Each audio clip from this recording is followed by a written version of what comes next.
Greetings and blessings, butterflies. Welcome back. I'm Famous D'Amour, and I'm here with another episode of Cocoon Conversations. I'm here just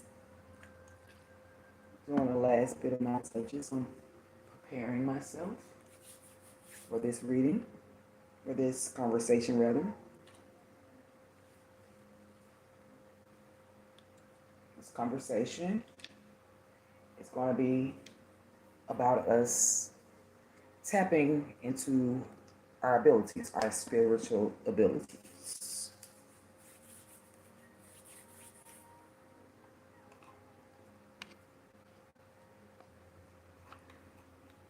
First, I want to start off by saying, oh, my music isn't loud. I'm so tired of getting copyright strikes. Okay, first, for this conversation, first of all, I want to start off by saying we are all born with abilities, spiritual abilities, gifts, as some would say. But these are gifts that we use every single day. However, we as a society, we just don't commonly connect these gifts with spirituality. We don't tend to see them from a spiritual sense. Because, we see these abilities that we have as mundane things. We see them as something that's natural, something we're supposed to do, or something we're designed to do. Because that was what we were taught, and that wasn't wrong. What we were taught wasn't wrong, but there's so much more to it. You might be asking yourself at this point, what are these abilities that you're talking about? Well, without further ado, I'm going to tell you what they are now. These abilities that each and every one of you out there, no matter who you are, these abilities that you possess every day, all day, are your five senses. Yep, your five senses. Your sense of taste, your sense of touch, your sense of hearing, your sense of seeing, and your sense of smell. Yeah, they're all body functions, but they are functions that are spiritually connected to you. First, we're going to start out by defining what sense is. Sense is a faculty by which the body perceives an external stimulus, or it can be defined as a reliable ability to judge with soundness, prudence, and intelligence. This is basically saying that when something happens in our outside world, certain chemicals are activated within our bodies to help us perceive or determine what is present. We can use this same activation to make some beneficial choices for ourselves in our everyday life. Now, our five senses, the taste, touch, hear, smell, they help us to be able to understand what we are encountering in our 3D experience. So I'm going to kind of give you the five senses and give you an example or try to help you tie it together of how this is spiritually connected to you. Well, let's just say, for instance, the sense of taste. We all know that the sense of taste is about putting something in your mouth. Taste is really all about experiencing something. That's what taste is. Taste is an experience. So your sense of taste is really your personal experiences. Your sense of touch, that means you felt something. So that could show up like those inklings, those nudges, or like good feeling. Then you have the sense of hearing. That has to do with sight. I mean, that has to do with sounds, voices, music, things like that. The way you see, this is the sight with your eyes, or your spiritual sight, or your dreams and visions. Smell, this is all about intuition because smells are attached to aroma. Now, I'm trying to get you all to see and understand that all of this is connected to us spiritually, and we can use it for our awareness and for foresight. Each of these senses is really like a direct connection to spirit or to our higher self. And they represent a conscious alert for us for our highest good. And what I'm trying to say about saying that is that these senses are activated or triggered to help us avoid anything that isn't good for us. So let's take put this in terms of people you idolize or people that you look up to. Your favorite guru, your favorite tarot reader, your preacher, your guidance counselor, your spiritual or worldly leader, whoever it is that you look up to. Our butterflies, I want you to know that they aren't any better than you. They're not. They don't possess some power that you don't have the ability to possess. You possess the same amount, the same abilities that they have. The only difference is they simply were taught at some point in their life to trust their senses. Now I say trust, and I say trust with emphasis for a reason.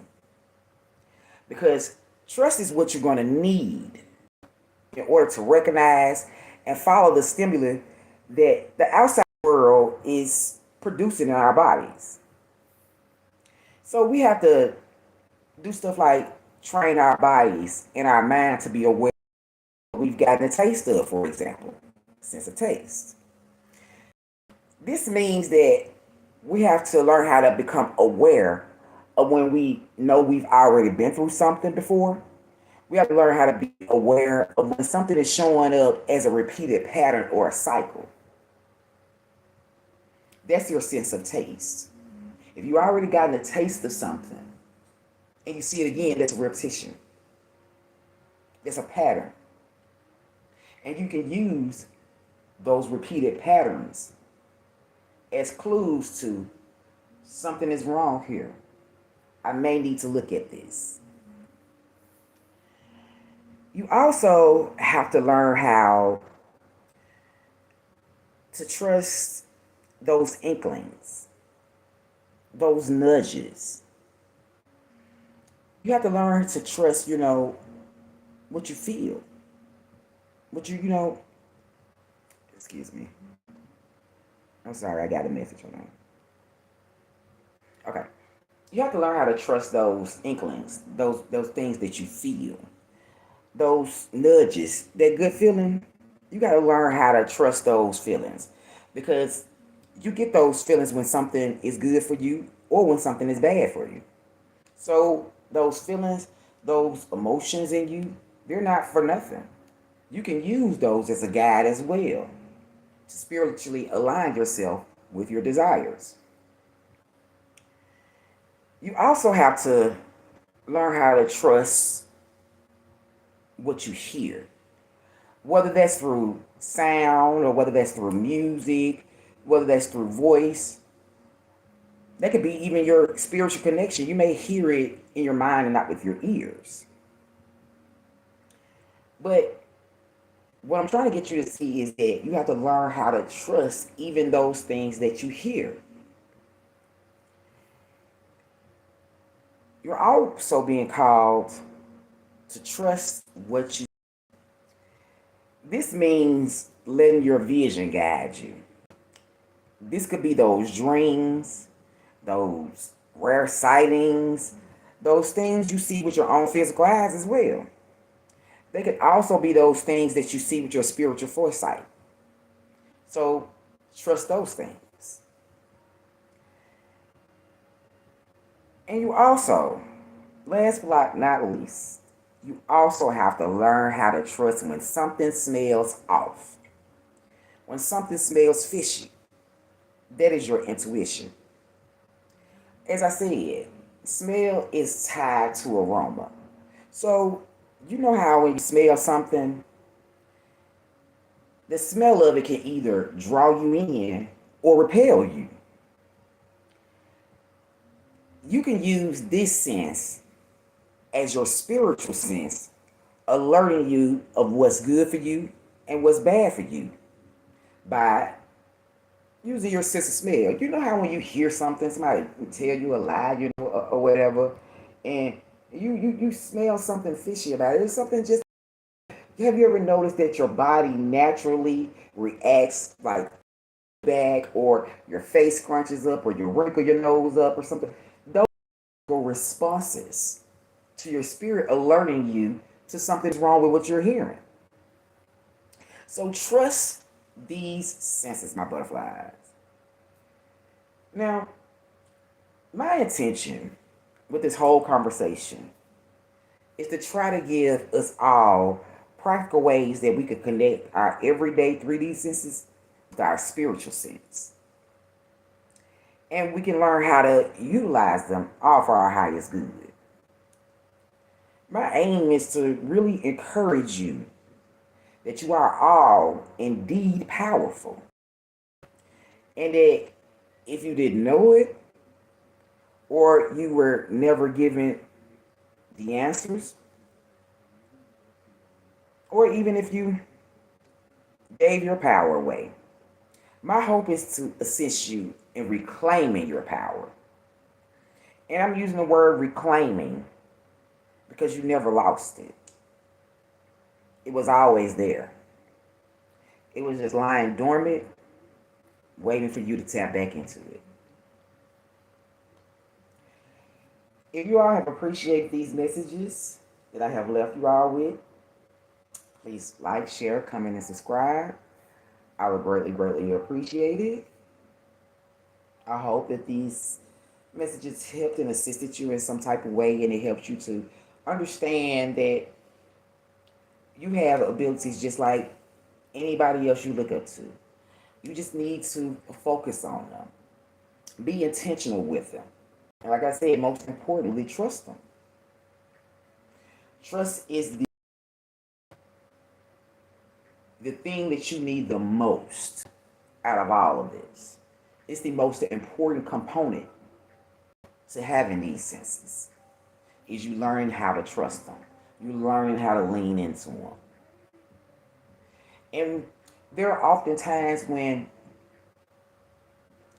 some people are more keen to certain senses. That's where you have things like clairvoyance and clairaudience and things like that, because some people are more tuned in or more focused on a certain sense. That doesn't mean that they don't have the ability in any other senses. That's just where they're tuned in. That's just where they place their focus. That's where they find their intention of believing in what they are encountering, what they're experiencing. So that's what we're being called to do, and that's how you can integrate and bring those senses into your everyday experience. It depends on what you focus on. It depends on what you make intentional. And like I said, these are all choices. They're always choices. So if you choose to heighten your ability to hear or see something, you focus your ability on paying attention to the things that you see show up in your 3D, the confirmations of them, the synchronicities, the patterns. If you want to hear better, you focus your attention on listening more. Be intentional about what you hear. I didn't call nobody.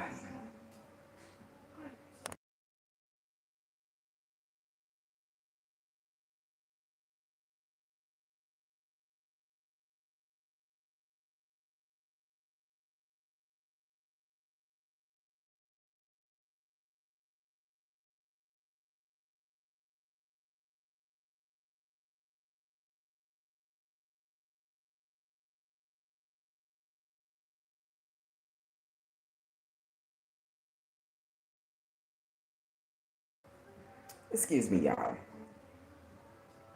I don't know. My daughter thought I was calling her for some reason. But anyway, as I was saying, whatever you focus your intentions on, whatever sense that you train yourself to be in tune with, that is the one that you can make work for you. Like I said, all of your other senses, they still are available to you. You still can work with them. They still will give you signs and synchronicities and nudges. Each one of them. But if you choose to tune into a certain one or a certain one or two or three or whatever many you want to tune into, those are the senses that you can use to help assist you in making choices. And as I said, I hope these messages have been helpful for someone. I'm going to be ready to wrap this up and maybe ready to do some readings or something like that. I think I got something. I got Friday before a flight coming up. I have financial readings coming up. I have goddess reading, goddess oracle readings, and crystal messages. I have the love oracle reading coming up. So I have a lot of things that'll be coming up soon. So stay tuned. Be sure to check out my channel too if you're interested in any of these type of readings that I've named. Um, if you have any questions or concerns, or you want to have anything that you want to add in onto the topic, please use the comment section. I would greatly appreciate any input, any feedback, or any encouragement, or any confirmations that anyone wants to share. Because that's where I was going with it. I was trying to give examples of like how you know how sometimes you can think of something. And I'm not talking about what the phone does, you know, how they're listening in the background. I'm not talking about that. I'm talking about how you can think of something or be talking about something and then it shows up for you. That is you using your senses. That is you using your abilities to create your own reality. And so when I talk about these senses and things like that, that is the energy that I want you to focus on and use when you want to use these senses to create your own reality. When you want to use these senses to help you make decisions for your reality. If you all have appreciated these messages, please like, share, comment, and subscribe. I would greatly, greatly appreciate it because it's been an honor to bring them to you and a privilege as well. Because as I always say, my healing is your healing, and your healing is mine. So let's transform together. Welcome to your metamorphosis, butterflies. And until next time, you all have a blessed, love, and safe rest of your day. Tap into those abilities. You have all of the spiritual sense you need.